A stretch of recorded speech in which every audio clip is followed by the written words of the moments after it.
Hello and welcome back to city online. आज की इस वीडियो में हम डिस्कस करने वाले हैं AMU 11th एंट्रेंस 2020-21 सेशन के पेपर को। मैं हूं मोहम्मद और इस चैनल पे आपको कंटेंट प्रोवाइड किया जा रहा है रिगार्डिंग एजुकेशनल लेक्चर्स, इंटर्नशिप्स और scholarships. So if you are in your 9th, 10th, 11th, 12th standard और if you are preparing for AMU, JMI, NEET, JEE, BSc, BTech entrance courses, then this channel is definitely made for you. We are also providing regular updates regarding internships and scholarships to help college students. तो चलिए फिर video start करते हैं। सबसे पहले हमारे पास question है physics का, तो हम फिजिक्स को सबसे पहले सॉल्व करते हैं। इससे पहले मैं आपको बता दूं, जो मैं क्वेश्चन सॉल्व कर रहा हूं, आप क्वेश्चन सॉल्व करने के लिए कोई भी क्वेश्चन बैंक ले सकते हैं। अभी मैं जो क्वेश्चन सॉल्व कर रहा हूं मैं कर रहा हूं कंसेप्टम से, ठीक है। तो अगर आपके पास कंसेप्टम अवेलेबल है तो वेल एंड गुड, अगर नहीं अवेलेबल है तो आप डिस्क्रिप्शन बॉक्स में हमारे ईमेल आईडी पे अपना कॉन्टैक्ट नंबर और या फिर ईमेल आईडी कुछ भी आप अपना कॉन्टैक्ट नंबर सेंड कर सकते हैं। आपको हम बुक अवेलेबल करवा सकते हैं, जो MRP कॉस्ट होगी उसी पे अवेलेबल करवाएंगे और शिपिंग कॉस्ट कुछ नहीं लगेगी। तो यहाँ पे देखिए फर्स्ट क्वेश्चन है फिजिक्स का। तो क्वेश्चन क्या कह रहा है कि a boy on a 20-meter high building drops a stone, 1 second later he throws down another stone, both the stone hit the ground simultaneously, initial velocity of the second stone is, यहाँ पे g हमको given है कि g कितना ले रहा है हमको 10 मीटर पर सेकंड स्क्वायर। 9.8 होता है, जहाँ पे हमको 10 गिवन है वहाँ पे हमको 10 वैल्यू लेनी है। ऑप्शंस 4 गिवन है ABCD 0, 10, 15 और 25, ठीक है। तो यहाँ पे सिचुएशन कुछ ऐसी है,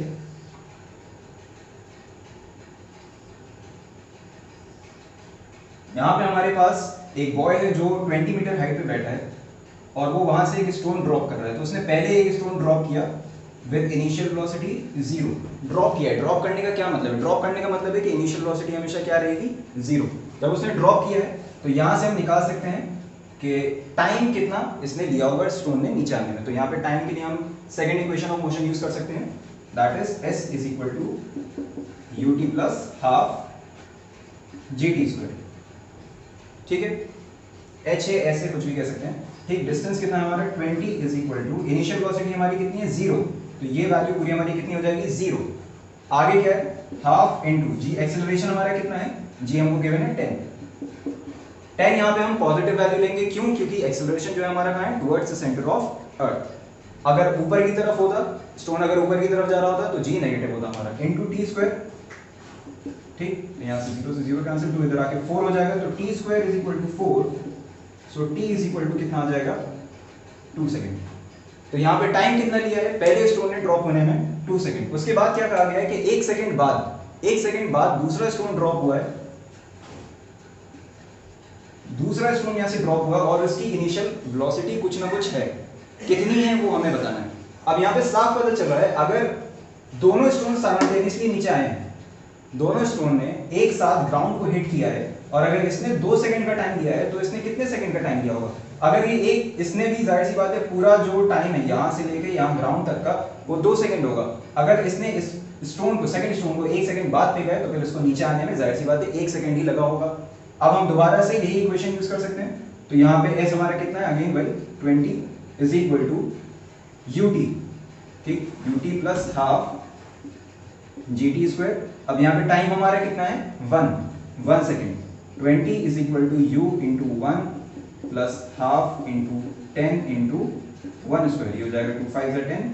तो ये हमारे कितना हो जाएगा 20 is equal to u plus 5, ये तरह के माइनस हो जाएगा, तो u इज इक्वल टू कितना आ जाएगा हमारा 20 माइनस 5 15 मीटर पर सेकेंड। आंसर क्या है हमारा C।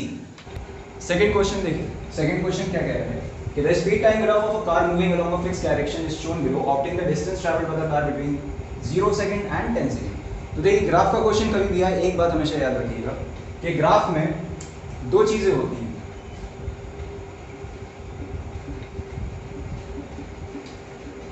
एरिया और स्लोप। हमेशा जो एक्सिस होते हैं, जो एक्सिस का प्रोडक्ट होगा, एक्सिस के प्रोडक्ट से आपको क्या मिलेगा एरिया, और जो एक्सिस का कोशेंट होगा, एक्सिस के कोशेंट से आपको क्या मिलेगा स्लोप।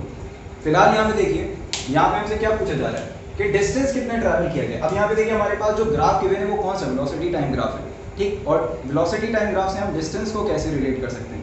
तो वही सिंपल सा बेसिक फॉर्मूला है जो आपने पहले पढ़ रखा होगा कि speed is equal to distance upon time. यहाँ पे हमसे क्या पूछा जा रहा है? डिस्टेंस पूछा जा रहा है, तो हम क्या कर सकते हैं टाइम पे यहाँ पे लिखेंगे, तो फॉर्मूला क्या बन जाएगा आपका distance is equal to speed into time. ठीक, स्पीड हमारी कितनी है यहाँ पे, देखिए वाई एक्सिस पे कितनी है 12, और टाइम कितना है हमारा यहाँ पे, यहाँ देखिए एक्स एक्सिस पे कितना है 5, तो 12 इंटू 5 कितना आ गया 60 मीटर। आंसर क्या होगा हमारा सी 60 मीटर। नेक्स्ट है question number third. Question number third देखिए यहाँ पे क्या है, क्या girl of mass 40 kg jumps with a horizontal velocity of 5 meter per second on to a stationary cart with frictionless wheels.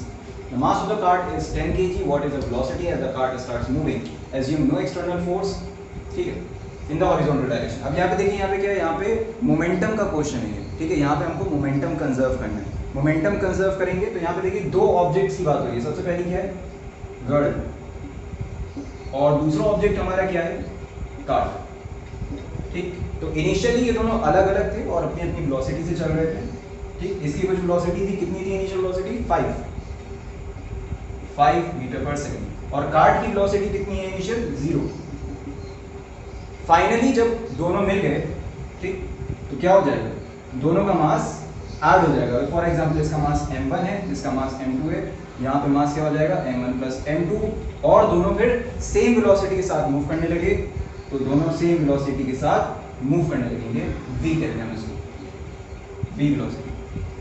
Clear है बात। अब आगे देखिए इसमें हम क्या करते हैं, मोमेंटम कंजर्व करेंगे तो Pi is equal to Pf हो जाएगा, initial momentum is equal to final momentum. Initially दो ऑब्जेक्ट हैं, इनिशियल मोमेंटम क्या होता है mv, मास इनटू वेलोसिटी। ठीक, तो मास क्या होगा सबसे पहले, mass of girl into mass of into its velocity. Velocity कितनी है 5, plus mass of cart into its velocity. Velocity कितनी है 0, इज इक्वल टू फाइनली दोनों का मास ऐड हो जाएगा, कितना हो जाएगा m1 plus m2 that is mg plus mc, और इनटू v वेलोसिटी। अब मास ऑफ गर्ल देखिए कितना है 40 kg, और मास ऑफ कार्ट कितना है हमारा 10 kg, तो ये कितना हो जाएगा 40 इंटू 5 प्लस 10 इंटू 0, हमारा 0 ही हो जाएगा। यहाँ पे क्या हो जाएगा 40 प्लस 10 इंटू v, v हमारा कितना आ गया 4 मीटर पर सेकंड। आंसर क्या है हमारा B4। नेक्स्ट है क्वेश्चन नंबर 4। क्वेश्चन नंबर 4 में क्या कहा जा रहा है कि motor car of mass 1200 kg is moving along a straight line with uniform velocity of 90 km per hour. Its velocity is slowed down to 18 km per hour in 4 seconds. The magnitude of force is, अब force क्या होता है, हम सबको पता है force क्या होता है, मास इनटू एक्सेलरेशन। हमें फोर्स बताना है, यानी कि मास इनटू एक्सेलरेशन। मास कितना है हमारे पास 1200 किलोग्राम, 1200। ठीक, एक्सेलरेशन की वैल्यू कैसे निकालेंगे a। अब एक्सेलरेशन हमें पता है, एक्सेलरेशन क्या होता है v minus you upon t। हमारे पास ना v है, ना u है, ना t। ठीक, क्यों, क्योंकि अभी हमें जो वेलोसिटी गिवन है वो किसमें, किलोमीटर पर आवर में। हमको इसे कन्वर्ट करना पड़ेगा मीटर पर सेकंड में। क्यों करना पड़ेगा, जरूरत इसलिए कन्वर्ट करने की कि जो फोर्स का फॉर्मूला है आपका, इसमें जैसा यूनिट होती है उसमें मीटर होता है, किलोमीटर नहीं होता। सिमिलरली सेकंड होता है, आवर नहीं होता, तो हमें इसको कन्वर्ट करना पड़ेगा स्पीड्स को। तो हो जाएगा 1200 इनटू फाइनल वेलोसिटी हमारी कितनी है, फाइनल वेलोसिटी अगर देखें हमारी तो कितनी है 18 किलोमीटर पर आवर। तो ये कितना हो जाएगा 18,000 upon 3600, 18 kilometre per hour metre per second में इतना हो जाएगा। ये हो गई final velocity, minus initial velocity कितनी है हमारी 90 किलोमीटर पर आवर। इसको हम कन्वर्ट करेंगे, कितना हो जाएगा 90,000 अपॉन 3600 अपॉन टी। टाइम कितना है हमारा 4 second.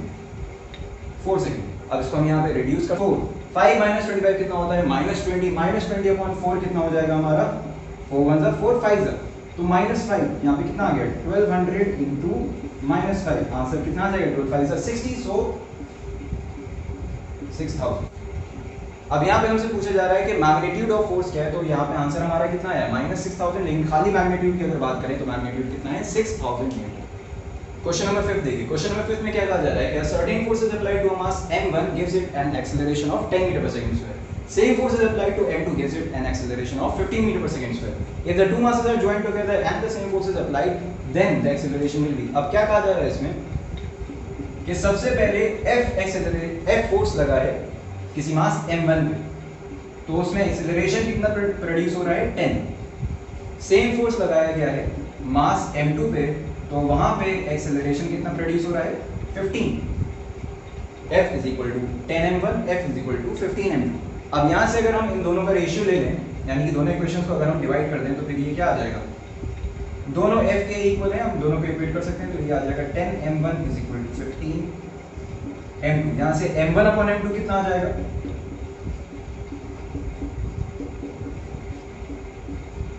3/2। m1 upon m2 is equal to 3/2। हम यहाँ से मान सकते हैं कि m1 कितना है 3, m2 कितना है, उसकी वैल्यू कहीं से भी निकालने सेम आएगी। अगर हम यहाँ पे 3 पुट कर दें तो फोर्स कितना आ जाएगा, यहाँ पे 3 × 10 दैट इज 30। अगर हम यहाँ पे m2 की वैल्यू पुट कर दें 2, तो यहाँ पे कितना आ जाएगा 2 × 15 दैट इज 30। तो फोर्स हमारा सेम है 30 है, फोर्स की वैल्यू कितनी है 30। तो अब हमें क्या कहा जा रहा है कि force is equal to ma होता है, मास हमने दोनों को कंबाइन कर दिया है, दोनों का कॉम्बिनेशन है, तो फोर्स यहाँ पे क्या होगा, फोर्स सेम है, सेम फोर्स लगाए तो 30 is equal to m1 plus m2 into a। m1 plus m2 कितना होगा 3 + 2 that is 5, so 30 is equal to 5 into a। 5 1 = 5 6 = acceleration हमारा कितना आ जाएगा 6 मीटर पर सेकंड स्क्वायर। सो हमारा आंसर क्या है D6। नेक्स्ट है क्वेश्चन नंबर 6। क्या कहा जाएगा इसमें, a cylindrical block of radius r and mass m is lying on the table and the pressure acting on the table is P. If the radius is doubled and the mass is tripled, then the pressure acting on the table will be। तो क्या कहा जा रहा है कि एक cylindrical block है जो कि एक टेबल पे रखा है इस तरीके से, ठीक। तो यहाँ पे टेबल है, टेबल पे cylindrical block रखा है, तो इसका रेडियस कितना है, इसका रेडियस है आपका r, ये मेन पॉइंट है, और इसका मास है m। तो यहाँ पे जब मास m रेडियस r है तो प्रेशर कितना लगेगा टेबल पे, प्रेशर क्या होता है फोर्स अपॉन एरिया। फोर्स क्या है mg अपॉन एरिया कितना है πr², ठीक सेम है। तो ये p की वैल्यू आ गई हमारी, p is equal to mg upon πr²। अब आगे हम क्या कर रहे हैं कि आगे अगर हमने मास ट्रिपल कर दिया और रेडियस डबल कर दिया तो उस केस में क्या हो जाएगा, p dash is equal to mass triple हो गया सो 3mg अपॉन रेडियस आपका डबल हो गया तो पाई इंटू 2r का होल स्क्वायर, ये कितना हो जाएगा 3mg अपॉन 4πr²। अगर आप यहाँ पे इसको कोरिलेट कर लेंगे, क्या है p डैश, अगर आप यहाँ पे इसको कोरिलेट करके देखें तो mg अपॉन πr² क्या है p, तो p dash is equal to क्या है 3/4p। आंसर क्या है हमारा D। क्या कहा जा रहा है कि the density of ice is x ग्राम पर centimetre cube and that of water is y ग्राम पर centimetre cube. What is the change in volume when m gram of ice melts। अब यहाँ पे क्या कहा जा रहा है, हमसे क्या पूछा जा रहा है, change in volume. Change in volume, change in volume क्या होगा, final volume minus initial volume, ठीक है, final volume minus initial volume. अब हमें वॉल्यूम निकालना है, वॉल्यूम हम कैसे निकालेंगे, डेंसिटी के फॉर्मूले से। डेंसिटी का फॉर्मूला क्या होता है, density is equal to mass upon volume. सबसे पहले हम बात करें अगर आइस की, तो आइस में डेंसिटी हमें कितनी गिवन है, x is equal to mass upon volume v। तो v कितना हो जाएगा हमारा, अगर हमारा मास m है तो m अपॉन x। सिमिलरली अगर हम बात करें किसकी, वाटर की, तो वाटर के केस में क्या हो जाएगा, डेंसिटी कितनी है y, so y is equal to m upon v। तो यहाँ पे v कितना हो जाएगा m अपॉन y। तो आइस की ये वॉल्यूम है और वाटर की ये वॉल्यूम है, हमें बताना है final minus initial, final minus initial. तो फाइनल क्या हुआ है, आइस मेल्ट हुई है, आइस मेल्ट होकर किस में कन्वर्ट हुई है, वाटर में कन्वर्ट हुई है, तो उसकी वॉल्यूम क्या होगी, ये है हमारी फाइनल वॉल्यूम, और ये क्या होगी हमारी इनिशियल वॉल्यूम आइस में। तो ये क्या हो जाएगा, Vf माइनस Vi कितना हो जाएगा, m upon y minus m upon x। m upon y minus m upon x, यहाँ से हम m को कॉमन निकाल लेंगे, तो ये क्या बन जाएगा 1 upon y minus 1 upon x। Answer क्या है हमारा D। नेक्स्ट है क्वेश्चन नंबर 8। क्या दिया है इसमें कि a boy of mass 50 kg runs upstairs 45 steps in 9 seconds. If the height of each step is 15 cm, find his power. अब पावर के बारे में आपको पता होगा कि पावर का फॉर्मूला क्या होता है, mgh, बेसिक सा फॉर्मूला mgh अपॉन टाइम। मास कितना है हमारा, मास कितना है हमारा 50 kg, 50 इंटू जी कितना है हमारा 10 हमको गिवन है, 10 इंटू हाइट कितनी है हमारी, हाइट देखिए 45 स्टेप्स हैं और 45 स्टेप्स, एक ईच स्टेप की हाइट कितनी 15 सेंटीमीटर। सो 45 इंटू 15 सेंटीमीटर है, हमें मतलब इसको मीटर में कन्वर्ट करना होगा, कितना हो जाएगा 0.15 अपॉन टाइम कितना है हमारा 9 सेकेंड, 9 सेकेंड, तो ये कितना हो जाएगा इसको सॉरी 75।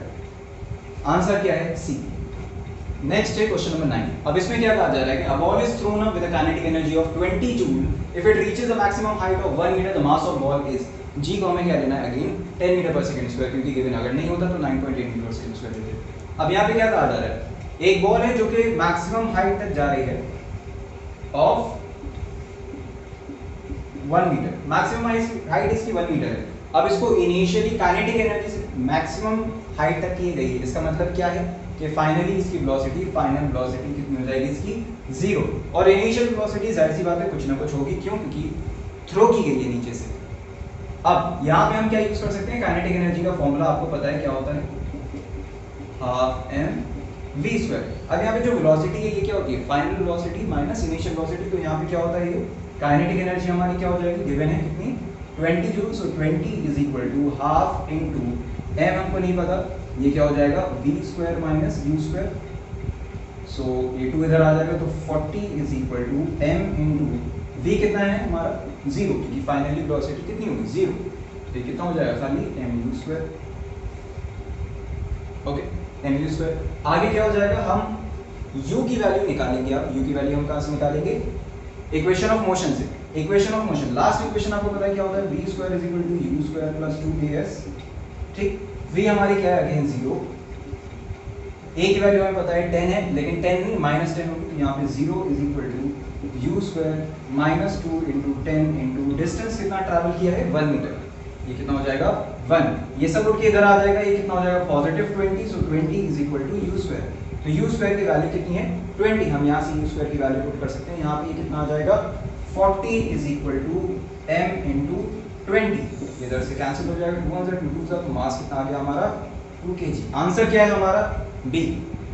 नेक्स्ट है क्वेश्चन नंबर 10। अब इसमें क्या कहा जा रहा है कि a person clapped his hands near a cliff and heard the echo after 5 seconds, what is the distance of cliff from the person if the speed of sound is 346 metre per second. अब यहाँ पे याद रखिएगा, बहुत easy होता है eco वाला question solve करना, बस इसमें एक चीज का ख्याल रखना पड़ता है कि जो डिस्टेंस है वो क्या किया कि जो सोर्स था वहां से साउंड ट्रैवल करके कहीं से रिफ्लेक्ट हुई है और फिर वहां से वापस आई है। तो यहाँ पे अगर डिस्टेंस x था सोर्स का क्लिफ से, अगर डिस्टेंस x है तो साउंड ने कितना डिस्टेंस ट्रैवल किया है 2x, तो बस इस चीज का ख्याल रखना पड़ता है कि यहाँ पे साउंड का जो डिस्टेंस है वो 2x लेना पड़ता है। फॉर्मूला क्या लगेगा, वही जो बचपन में लगाया होगा, speed is equal to distance upon time, basic सा फॉर्मूला है। स्पीड कितनी है 346, 346 is equal to 2x upon time कितना है हमारा, टाइम कितना हमारा 5 सेकंड, 5 कितना आ गया हमारा 865। आंसर क्या है बी। Question number 11। अब आगे बढ़ने से पहले मैं आपको बता देता हूं कि अगर आप यहां तक के आ चुके हैं, आपने यहां तक की वीडियो देख ली है, तो जाहिर सी बात है आप 11th एंट्रेंस के पेपर को सॉल्व करने में इंटरेस्टेड है। अगर आपको इसी तरीके के और पेपर सॉल्व करने हैं और अगर आप चाहते हैं कि आपको और भी फास्ट 11th एंट्रेंस और जामिया एंट्रेंस के क्वेश्चन पेपर्स का पैटर्न पता लगे, तो आप हमारे कोर्स को सब्सक्राइब कर सकते हैं। नीचे डिस्क्रिप्शन में आप जो फॉर्म आपको मिलेगा आप उसको फिल कर सकते हैं और हमारे कोर्स को आप ज्वाइन कर सकते हैं, जल्दी से जल्दी ज्वाइन कर ली, क्योंकि डेट्स जामिया की तो निकल चुकी है, एएमयू की आने वाली। सो नेक्स्ट क्वेश्चन जो हमारे सामने है वो है क्वेश्चन नंबर 11। क्या कहा जा रहा है इसमें, क्या wire of given material having length L and area of cross section A has resistance of 4 ohm, what would be the resistance of another wire of the same material having length L/2 and area of cross section 2A। तो इसमें एक simple सा formula याद रखना है। Formula क्या है कि R1 by R2 is equal to L1 A2 upon L2 A1। अब यहाँ पे हमको R1 गिवन है कि फर्स्ट रेजिस्टेंस कितना है हमारे पास 4 upon R2 is equal to L1 हमारे पास L है और A2 कितना है 2A upon L2। Second length हमारे पास कितनी है, लेंथ कितनी हो गई है बाद में L/2 और एरिया कितना है A1A। यहाँ से हम इसको रिड्यूस कर सकते हैं, यहाँ पे साफ A कैंसिल हो जाएगा, LCL कैंसिल हो जाएगा, ये 4 हो जाएगा ऊपर जाके, हो जाएगा 4 by R2 is equal to 4 से 4 कैंसिल हो गया, तो R2 हमारे पास डायरेक्टली कितना आ जाएगा 1। तो आंसर क्या है हमारा A10। अब नेक्स्ट है क्वेश्चन नंबर 12। अब क्वेश्चन नंबर 12 में क्या हमें गिवन है कि हमें यहाँ पे एक सर्किट गिवन और इस सर्किट में आप देख सकते हैं कि सीरीज भी है और पैरेलल भी है और यहाँ पे R की वैल्यू कितनी है 12 ओम। तो हमें इसका इक्विवेलेंट रेजिस्टेंस फाइंड करना है। कैसे फाइंड करेंगे, सबसे पहले हम देखें तो यहाँ पे हमारे पास ये जो कॉम्बिनेशन है ये कैसा है सीरीज में, तो अगर हम इसको सॉल्व करेंगे तो सीरीज में डायरेक्ट ऐड होते हैं, आपको पता होगा। अगर डायरेक्ट हम इसको ऐड कर देंगे तो ये कितना हो जाएगा, अभी 12 की वैल्यू ना रखें तो ये कितना हो जाएगा, r प्लस r 2r हो जाएगा। तो हमारा ये सर्किट कैसा बन जाएगा, तो फाइनली हमारा जो सर्किट है वो कुछ इस तरीके का बन जाएगा। और यहाँ पे जो r और r थे वो सीरीज में थे तो वो ऐड होके कितना हो जाएगा, 2r। इसके बाद हम देखें तो ये 2r इस r के साथ पैरेलल में कनेक्टेड है। तो इनको जब हम सॉल्व करेंगे तो हमारा सर्किट कैसा बन जाएगा, तो यहाँ पे हम जब सर्किट को सॉल्व करेंगे तो यहाँ पे ये दोनों पैरेलल में कनेक्टेड है, पैरेलल में कनेक्टेड है। तो यहाँ पे R इक्विवेलेंट कैसे निकालते हैं आपको पता ही होगा, 1/R equivalent is equal to 1/R1 plus 1/R2। जब हम इनको सॉल्व करेंगे तो 1/R1 1/R आ जाएगा प्लस 1/R2 1/2R आ जाएगा। और यहाँ पे सॉल्व करने के बाद एलसीएम 2R आएगा, इसको सॉल्व करेंगे 3/2R आ जाएगा। लेकिन ये क्या है, 1/R इक्विवेलेंट। अगर R इक्विवेलेंट हमें निकालना होगा तो फिर वो क्या हो जाएगा, इसका रेसिप्रोकल दैट इज 2R/3।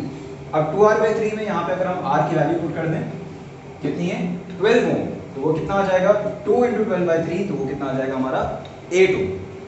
अब यहाँ पे हम देखें तो ये तीनों रेजिस्टर्स हमारे सीरीज में कनेक्टेड है, सीरीज में कनेक्टेड है तो फिर इनका R इक्विवेलेंट कितना होगा, तीनों का सम दैट इज R की वैल्यू हम पुट करते हैं तो 12 + 12 + 8।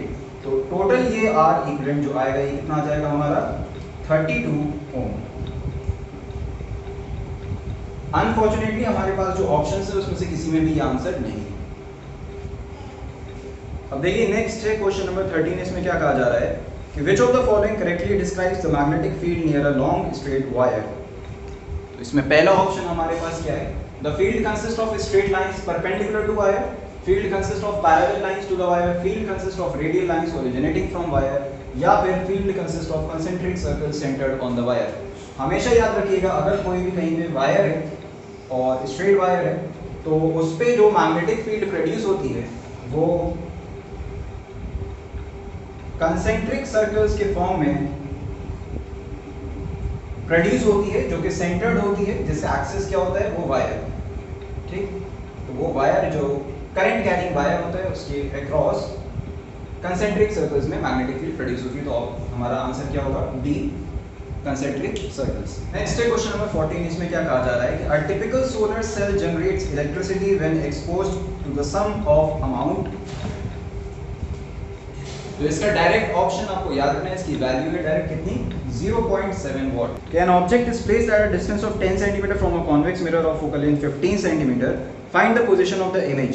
ऑप्शंस हमारे पास क्या क्या है, 30 centimetre, 25 centimetre, 12 centimetre and 6 centimetre. तो अब यहाँ पे देखिए, यहाँ पे देखिए हमारे पास जो क्वेश्चन है वो किसका है, मिरर का है। तो हम क्या यूज करेंगे, मिरर फॉर्मूला। मिरर फॉर्मूला क्या होता है, 1/f = 1/v + 1/u। f क्या है यहाँ पे फोकल लेंथ, v क्या है इमेज डिस्टेंस, u क्या होता है ऑब्जेक्ट डिस्टेंस, ठीक। अब क्योंकि हम यहाँ पे क्या यूज कर रहे हैं, कॉन्वेक्स मिरर, तो कॉन्वेक्स मिरर की फोकल लेंथ हमेशा कैसी होती है, पॉजिटिव होती है, ये चीज याद रखनी है। तो यहाँ पे क्या हो जाएगा, वैल्यूज हम पुट करेंगे, क्या हो जाएगा 1/15 = 1/v + 1/-10। -10 क्योंकि लिया गया है क्योंकि ऑब्जेक्ट जो है वो लेफ्ट की तरफ है, ऑब्जेक्ट हमेशा लेफ्ट पे आता है, तो मतलब वहां पे क्या होगा, साइन कन्वेंशन के अकॉर्डिंग उसका साइन क्या हो जाएगा, नेगेटिव हो जाएगा। तो इसको हम सॉल्व करेंगे, ये इधर आ जाएगी पूरी टर्म, उठ के इधर आ जाएगी, पॉजिटिव हो जाएगी। तो 1/v है 1/6, तो v कितना हो जाएगा 6। आंसर क्या होगा हमारा, D6। अब इसको कैसे सॉल्व करेंगे, क्वेश्चन नंबर 16 को देखिए, यहाँ पे कैसे सॉल्व करेंगे। हमें क्या गिवन है कि मायोपिक आई है, ठीक है। तो हम यहाँ पे लेंस का क्वेश्चन कर रहे हैं, लेंस के क्वेश्चन में लेंस में का फॉर्मूला लगेगा, तो क्या होता है 1/f = 1/v - 1/u। Focal length हमें निकालनी है, 1/f = 1/v। v क्या है हमारा इसमें, तो हम देखिए यहाँ पे v क्या है हमारा -50 सेंटीमीटर, ठीक है। -50 क्यों कहा गया है, क्योंकि लेफ्ट साइड पे होगा। और सिमिलरली हमारे ये ऑब्जेक्ट भी किधर है, हमारा ऑब्जेक्ट 25 हमने क्यों लिया, क्योंकि नियर पॉइंट ऑफ आई कितना होता है 25 सेंटीमीटर, क्योंकि इस साइड होगा तो साइन कन्वेंशन के अकॉर्डिंग इसका भी साइन नेगेटिव आ जाएगा। ये कितना हो जाएगा -1/50 और ये प्लस हो जाएगा 1/25। 1/25 यहाँ पे एलसीएम आ जाएगा कितना 50, ये 1 हो जाएगा तो -1 प्लस ये 2 हो जाएगा तो 2। सॉल्व हो गया, कितना आ जाएगा 1/50। ये क्या है 1/f, f कितना आ गया हमारा 50 सेंटीमीटर। अब हमारी फोकल लेंथ आ गई 50 सेंटीमीटर। अब हमें क्या निकालनी है, पावर निकालनी है। पावर क्या होता है 1/f। तो पावर में हमेशा रखना है कि जो फोकल लेंथ है हमेशा मीटर में होनी चाहिए, ठीक है। तो ये कितना हो जाएगा, मीटर में इसको करेंगे तो ये हो जाएगा 0.5, इसको हम डेसिमल हटाएंगे, ये 10 हो जाएगा, 5 × 5 2 पावर कितनी आ गई हमारी 2 डायोमीटर, ठीक, आंसर क्या हमारा डी।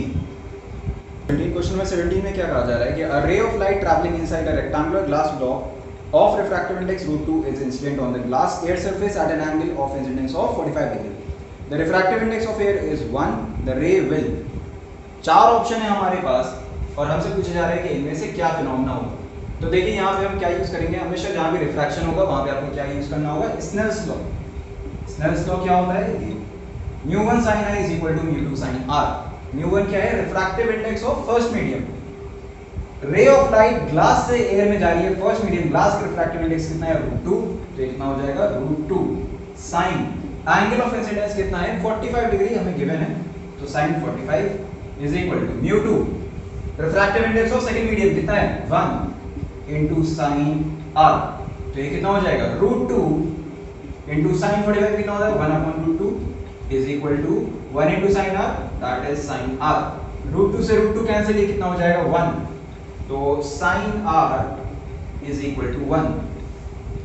ये आपको पता होगा साइन की वैल्यू 1 कब आती है, कौन सा एंगल पे आती है, 90 डिग्री पे। तो r का एंगल कितना है 90 डिग्री, आंसर हमारा क्या होगा डी। नेक्स्ट है क्वेश्चन नंबर 18। इसमें क्या कहा जा रहा है, यहां से अब केमिस्ट्री स्टार्ट हो चुकी है, फिजिक्स हमारी एंड हो चुकी है। इसमें क्या कहा जा रहा है, hydrogen has 3 isotopes H1 H2 H3, the chlorine has 2 isotopes Cl35 Cl37, HCl molecule having 18 proton 19 neutron and 18 electron has the formula। अब हमें फॉर्मूला बताना है और हमें गिवन है कि कैसे जज करेंगे कौन सा फॉर्मूला सही है।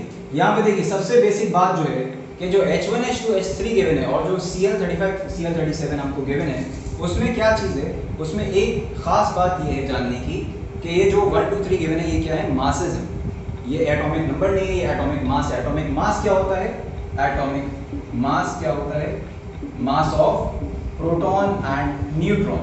तो प्रोटॉन और न्यूट्रॉन हमें कितना गिवन है HCl के मॉलिक्यूल में 18 और 19, तो इनका सम कितना होगा 18 + 19 कितना आ जाएगा आपका 37। तो हमारा 37 मास होना चाहिए ऑन एंड ऑल टोटल। तो 37 देखिए यहाँ पे 35 + 1 36, यहाँ पे 35 + 3 38 और 37 सिर्फ इन दोनों में आ रहा है, तो आंसर आपके ये दोनों ही सेम है, तो आंसर आपका कुछ भी हो सकता है DSC। अब 19 क्वेश्चन हमने यहाँ पे स्किप कर दिया, क्यों, क्योंकि 19 क्वेश्चन मोलैरिटी से रिलेटेड है। मोलैरिटी थोड़ा सा हायर स्टैंडर्ड का कॉन्सेप्ट है, तो वो आपको अभी करने की जरूरत नहीं है। कहीं पे भी अगर हायर स्टैंडर्ड का कॉन्सेप्ट है आप उसको छोड़ सकते हैं, बाकी भी क्वेश्चन होते हैं करने वाले, तो उसको करिएगा। अब नेक्स्ट क्वेश्चन देखिए 20th क्वेश्चन क्या है, इसमें क्या पूछा जा रहा है, what is the molecular mass of P4 molecule. तो P4 मॉलिक्यूल का आपको याद रखना है ये 124 होता है। नेक्स्ट है 21st क्वेश्चन। इसमें क्या कहा जा रहा है कि Tyndall effect is shown by, इनमें से कौन सी चीजें हैं जो टिंडल इफेक्ट को शो करती हैं।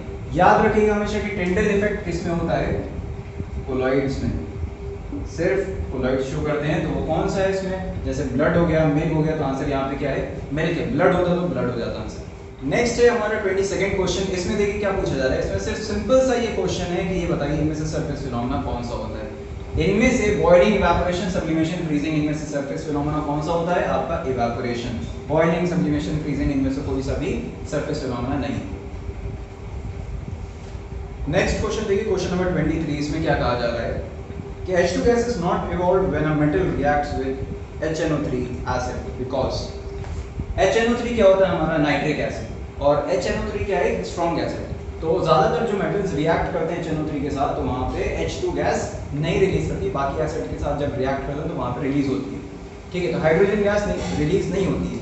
याद रखना है क्यों नहीं होती, क्योंकि HNO3 क्या है स्ट्रॉन्ग ऑक्सीडाइजिंग एजेंट। होता क्या है कि यहाँ पे जो H2 रिलीज होती है वो फौरन के फौरन ये क्योंकि ऑक्सीडाइजिंग एजेंट है तो इसको ऑक्सीडाइज करवा देता है वाटर से, तो ये ऑक्सीजन से, तो ये क्या बन जाता है वाटर बन जाता है। तो यहाँ पे H2 गैस रिलीज होने का कोई मतलब ही नहीं।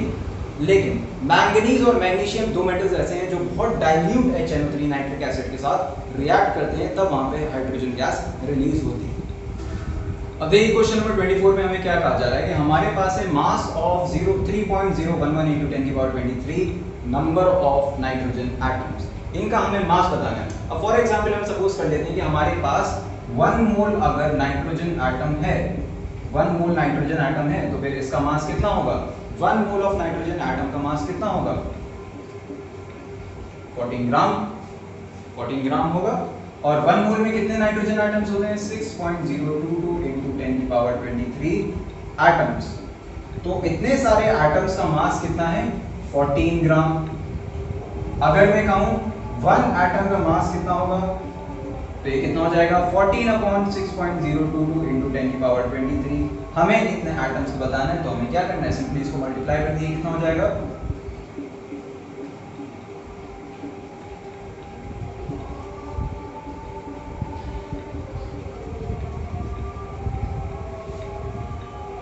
अब यहाँ पे हम इसको रिड्यूस कर सकते हैं, ये इससे कैंसिल हो जाएगा, ये 1 सा, ये 2 सा, 2 1 सा, 2 7 सा।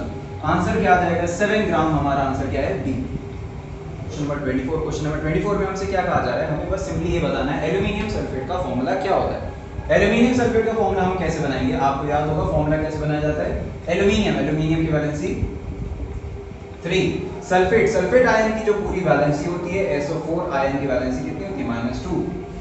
यहाँ पे हम क्या करते हैं, वैलेंसी को सब्स्टिट्यूट करते हैं, वैलेंसी इधर आ जाएगी, वैलेंसी इधर आ जाएगी, तो ये क्या हो जाएगा Al2SO4 होल थ्राइस। ये हो गया हमारा एल्यूमिनियम सल्फेट का फॉर्मूला। नेक्स्ट है क्वेश्चन नंबर 26। इसमें क्या पूछा जा रहा है कि smoke is an example of, smoke is an example of ना फोम है ना इमर्जन है। आंसर क्या हमारा एरोसोल। स्मोक क्या होता है एरोसोल, सॉलिड एरोसोल होता है।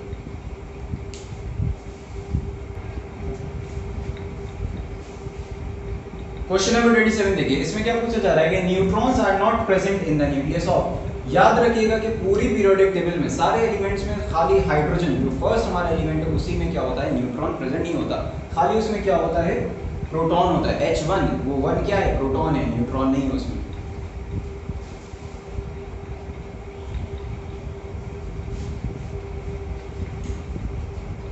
क्वेश्चन नंबर 28 देखिए, क्वेश्चन नंबर 28 में क्या कहा जा रहा है कि हमें एक इक्वेशन दी है और हमें 4 इक्वेशन दी है और हमें इनको इसमें से जो बैलेंस्ड केमिकल रिएक्शन है हमें वो चूज करनी है। तो बैलेंस्ड केमिकल रिएक्शन हम कैसे चूज करेंगे, सबसे पहले हम देखेंगे प्रोडक्ट की साइड पे क्या बन रहा है Fe3O4।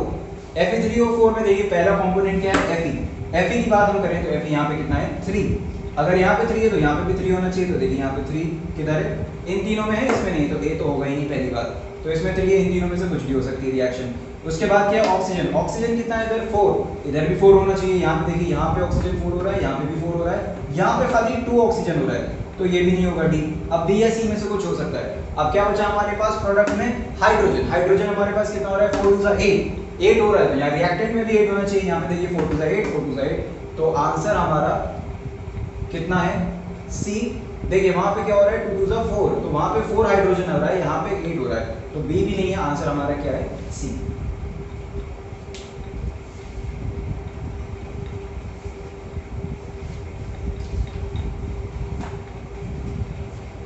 क्वेश्चन नंबर 29 देखिए, इसमें क्या कहा जा रहा है कि a solution contains 40 gram of common salt in 320 gram of water.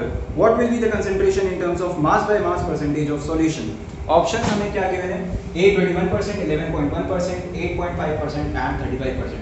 तो देखिए सबसे पहले हम क्या करेंगे, यहाँ पे हमें सॉल्ट कितना गिवन है 40 ग्राम और वाटर कितना है 320 ग्राम। सॉल्ट क्या है हमारा सॉल्यूट और वाटर क्या है सॉल्वेंट। आपको पता होगा मास बाय मास परसेंटेज का जो फॉर्मूला होता है वो क्या होता है mass of solute upon mass of solution into 100। गलती यहाँ पे यही होती है कि हम मास ऑफ सॉल्यूशन की जगह क्या ले लेते हैं मास ऑफ सॉल्वेंट, तो वो सॉल्वेंट नहीं है सॉल्यूशन है। तो यहाँ पे क्या हो जाएगा 40 अपॉन सॉल्यूशन में दोनों चीजें आ जाती हैं, सॉल्यूट भी सॉल्वेंट भी, तो यहाँ पे क्या हो जाएगा 40 + 320 इनटू 100। इसको सॉल्व करेंगे आंसर हमारा कितना आ जाएगा 11.1%। आंसर क्या है बी।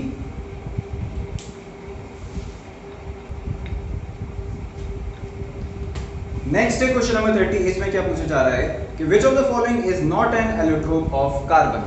एलोट्रोप ऑफ कार्बन क्या होता है, एलोट्रोप ऑफ कार्बन क्या होता है आपको पता होगा, 3 होते हैं डायमंड, ग्रेफाइट, ड्रॉपबैक, मिस्टर फुलरी, तो जाहिर सी बात है ये क्या होगा एलोट्रोप नहीं होगा। क्या पूछा जा रहा है हमसे, ये पूछा जा रहा है कि ये हमें एक ऑर्गेनिक कंपाउंड दिया है तो इसको हम क्या बोलेंगे, इसका नाम क्या होगा, नोमेनक्लेचर क्या होगा, प्रोपेनॉल, प्रोपेनल, प्रोपेनोन या प्रोपीन।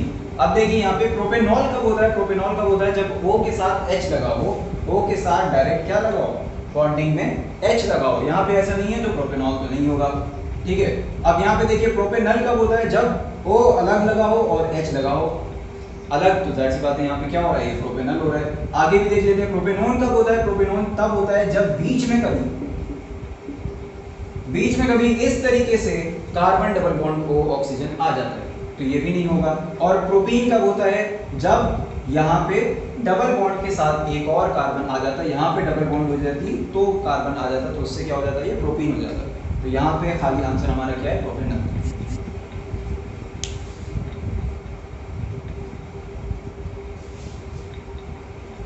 नेक्स्ट है क्वेश्चन नंबर 32। इसमें क्या पूछा जा रहा है हमसे, ये पूछा जा रहा है कि ये जो रिएक्शन है, हमें ये पूछा जा रहा है ये कौन सी रिएक्शन है, एडिशन, कंबशन, ऑक्सीडेशन, सब्स्टिट्यूशन। याद रखिएगा अगर कहीं भी आपको इस तरीके की रिएक्शन दिखाई दे जहां पे क्या हो कि एक एटम दूसरे एटम को रिप्लेस कर रहा है, जैसे यहाँ पे H4 है तो एक H को एक क्लोरीन ने रिप्लेस किया और ये क्या बन गया, CH3Cl, और यहाँ पे एक Cl बचा और एक H उठ के यहाँ पे इसके साथ ज्वाइन हो जाएगा, वो बन जाएगा HCl। इस तरीके की रिएक्शन जो होती है जहाँ पे सब्स्टिट्यूट हो जाता है एक एटम, तो उसको हम क्या कहते हैं, सब्स्टिट्यूशन रिएक्शन।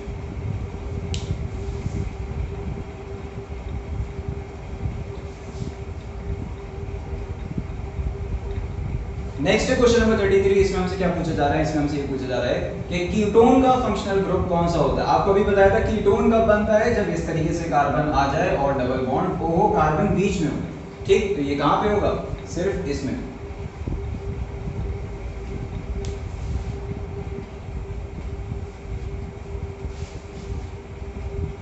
क्वेश्चन नंबर 34 देखिए, इसमें क्या पूछा जा रहा है हमसे कि लिटमस सॉल्यूशन इज, याद रखिएगा हमेशा लिटमस सॉल्यूशन जो होता है वो कैसा होता है, ना एसिडिक ना बेसिक, न्यूट्रल होता है और पर्पल डाई।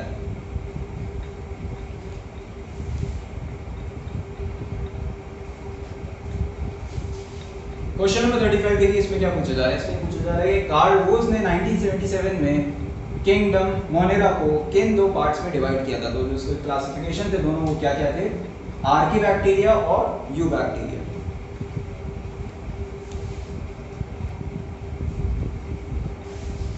क्वेश्चन नंबर 36 में क्या पूछा जा रहा है कि mycorrhiza exhibits which of the following phenomena. तो माइक्रोराइजा इनमें से कौन सा फिनोमेना एग्जिबिट करता है, कौन सा है, माइक्रोराइजा हमेशा म्यूचुअल रिलेशनशिप में रहता है, दैट इज सिम्बायोसिस।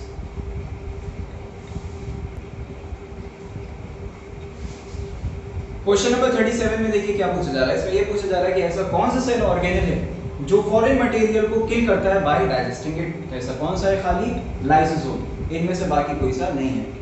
माइटोकॉन्ड्रिया का क्या काम होता है आपको पता है, एनर्जी जनरेशन। क्लोरोप्लास्ट का प्लास्टिड्स में होता है काम, और ग्लूकोप्लास्ट भी एक प्लास्टिड, तो वो नहीं।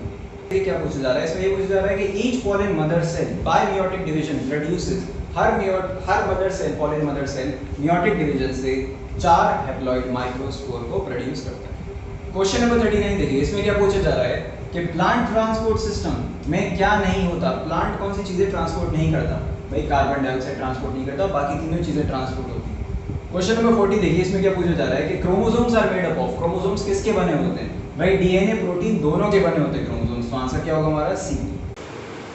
क्वेश्चन नंबर 41 देखिए, इसमें क्या कहा जा रहा है, इसमें क्या कहा जा रहा है कि plant carbon is supplied from, plant carbon हमें कहां से मिलता है, soil, air, water, sunlight. Plant carbon हमें कहां से मिलता है, कार्बन डाइऑक्साइड से, और कार्बन डाइऑक्साइड क्या है, एयर का फॉर्म। आंसर हमारा क्या होगा, डी। अब क्वेश्चन नंबर 42 में देखिए, इसमें क्या कहा जा रहा है, इसमें क्या क्वेश्चन पूछा जा रहा है कि hormone that promote cell division in plants. तो इसका आंसर क्या होगा, आंसर इसका होगा सी हमारा, साइटोकाइनेसिस। अब काफी लोग कहेंगे कि इसका आंसर ए होगा, ऑक्सिन। ऑक्सिन जो है सेल डिवीजन नहीं करवाता, ऑक्सिन सेल इलॉन्गेशन करवाता है। इस चीज का ख्याल रखना है कि ऑक्सिन सेल इलॉन्गेशन करवाता है और साइटोकाइनेसिस सेल डिवीजन करवाता है। नेक्स्ट क्वेश्चन नंबर 43, इसमें देखिए क्या कहा जा रहा है कि the ciliated columnar epithelium is present in. Ciliated columnar epithelium का क्या मतलब है कि एपिथेलियम टिश्यू जो कि कॉलमनर हो, कॉलमनर इस टाइप का हो, और सिलिएटेड भी हो।